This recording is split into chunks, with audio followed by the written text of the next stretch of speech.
inspiration. A foundation still important today, the process of sharing words strung together that help point out the way, the many voices within each page. Turn pages from the past that resonate with you today. Turn pages today that create an escape within your mind. Turn pages that express the treasure within your tomorrow. Turn pages that hold a future for you to follow. We are turning pages.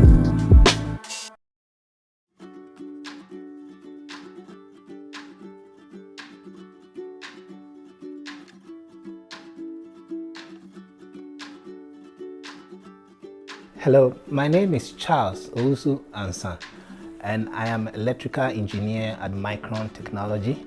I work for the product engineering team, specifically the yield and quality team. I was born and raised in Ghana in West Africa, and earlier on, honestly, I had struggles with mathematics because of three major reasons. The community where I grew up, everybody was afraid of math. It was called math phobia over there, and people will tell you that math is so difficult, it's scary, so you get scared of it before you even have experience with it.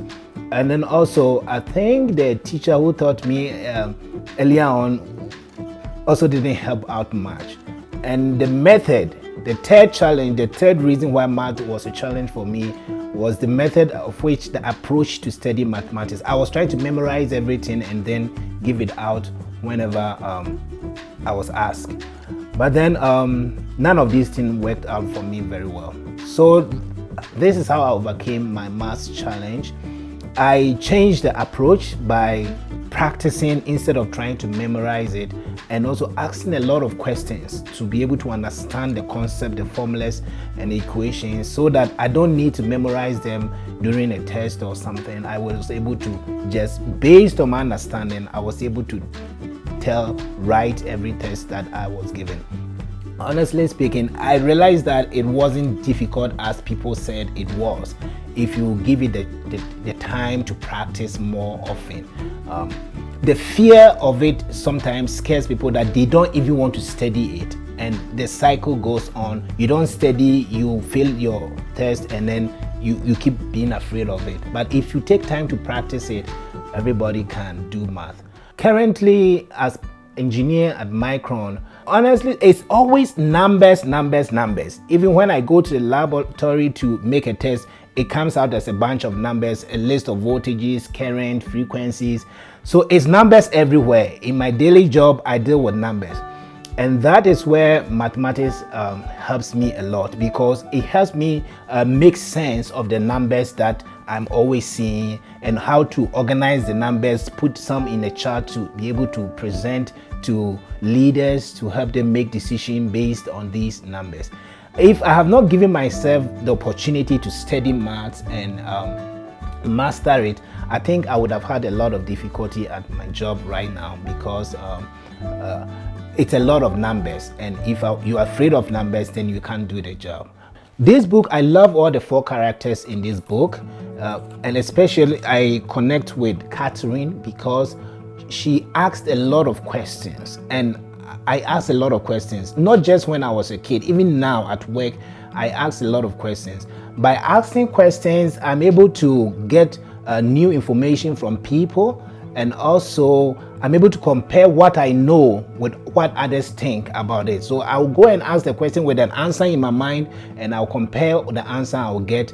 It helps me improve faster. Instead of try and errors, I will be able to, it's some sort of informal peer review for me, asking a lot of questions. So Catherine persevered so much, because she was not going to be allowed to even attend certain meetings to present her calculations, but she never gave up. She kept working and asking questions and kept pushing until she was able to get to the point she wanted to be. I see myself in her story so much, because I never gave up. As a child, where I grew up, you can't ask a lot of questions. When you ask questions, you are seen as a disrespectful kid, and therefore you do as your parents tells you, you do as all the adults in the community tells you. You don't have chance to ask questions or even express yourself or be creative. That's where most of my childhood challenge came from, because I questioned everything. I questioned culture, tradition. Why should we do this? Why should we sleep at this time? Why should we eat this food on this day? And through that, I learned a lot faster than my peers, because I kept getting answers they never asked and that they never heard of the answer. And I think that asking questions is a better way of studying and improving your knowledge quickly than just going through life making all the mistakes others have made. You could have actually avoided such mistakes. I came to the United States in 2018, and I started schooling, doing masters in electronic engineering at Norfolk State University. And I work mostly in a clean room where we fabricate semiconductor devices. After graduation, Micron brought me to Boise to be part of a new team to work on a new product. Honestly, when I came to Boise, I wanted to go back to Virginia, because the difference in Virginia and Boise was too much for me at the time. But then I gave myself a chance to experience the place, because it's not always you can run from what you don't like. So sometimes you give yourself a chance to experience what it is, and you can make the decision based on your experience. So I try to explore Boise, and I love it. I've been here for 2 years, and I'm always outdoors. I love outdoors. I always kayak on the lakes, raft, and then also in the winter I ski. These outdoor activities has made me fall in love with Boise so much. I have never gone back to Virginia the 2 years I've been here. Also, I have a wife and 2 daughters, and therefore I'm encouraging them also to persevere with their math studies, so that when they grow, they can make the choice of career, whatever career they find themselves in. Math will always play a good role in your life, irrespective of the career that you choose, because it helps you make sense of all the numbers and the decisions we make daily. My name is Charles Owusu-Ansah, and this is what mathematicians do.